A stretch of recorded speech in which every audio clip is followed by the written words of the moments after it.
இனிமே அஜித் அவர்கள் திரைப்படங்களை வந்து இந்த வருடம் ஃபுல்லாக வந்து பார்க்க முடியாது.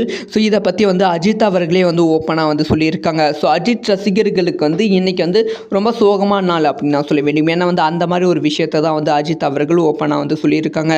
அதாவது தமிழ் சினிமாவோட தூண் அப்படின்னு சொல்லப்படும் அஜித் விஜய் இவங்க ரெண்டு பேரும் ஒரு தரப்பு வந்து போயிட்டாங்க. ஒருத்தர் வந்து ரேஸ் பக்கம் அவங்களோட பேஷன் பக்கம் போயிட்டாங்க, இன்னொருத்தர் வந்து அரசியல் பக்கம் வந்து போயிட்டாங்க.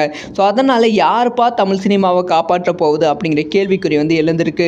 ஆல்ரெடி வந்து விடாமுயற்சி குட் பேட் அக்லி திரைப்படம், ஸோ விடாமுயற்சி ரிலீஸ் வந்து எப்போ ஆகும் அப்படின்னு சொல்லி குழம்பிட்டு இருந்த ரசிகர்களுக்கு இன்னைக்கு வந்து நம்ம அஜித் அவர்கள் வந்து ஒரு பேட்டி வந்து கொடுத்துருக்காங்க. அதில் அவங்க என்ன சொல்லியிருக்காங்களாம், நான் வந்து அடுத்த ஒரு 6லேருந்து 7 மாதம் வரைக்குமே வந்து எந்த திரைப்படத்துக்கும் சைன் வந்து பண்ண மாட்டேன் அப்படிங்கிற ஒரு விஷயத்தை வந்து சொல்லியிருக்காங்க.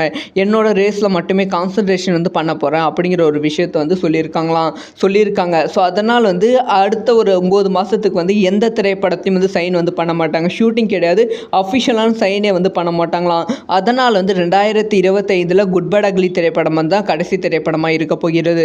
அதுக்கப்புறமா 2026 2027 தான் வந்து அஜித் அவர்களோட அடுத்த திரைப்படமே வந்து வெளியாகும் அப்படிங்கிற ஒரு விஷயம் வந்து கன்ஃபார்ம் ஆகியிருக்கு.